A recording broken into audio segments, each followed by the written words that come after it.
নাম কি? বাড়ি কই? কুষ্টিয়া। কুষ্টিয়া কে দাও এদিকে নাই আসছো যাচ্ছে কি জন্য? সামনে এই ছিল বার ছিল ওটা দিতে আসছে কার সামনে এইটা যাবে একটু ওইটা হলো স্টেশনের করে দিতে হবে ওটা ওই পার চলে যাবে হ্যাঁ এটা ওই পার চলে যাবে লোক চিনে একবারই হলে আগে করছি এবার আমি কি করে দেখি আর এবার হয়তো বা আসলে বুঝতে পারতাম যে কে আসবে উনি আসবেন অন্যজন আসবে বুঝতে পারতাম দুই কোকা দুই রকম হ্যাঁ এটা তিন পিস ছিল না এটা তিনটা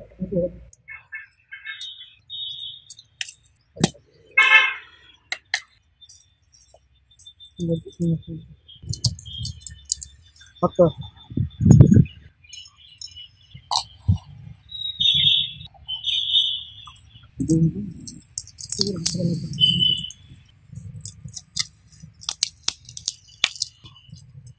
এই হ্যাঁ এই ছিল আমার সাথে সময় দিয়ে দেবো আছে দিয়ে দিই নাম আছে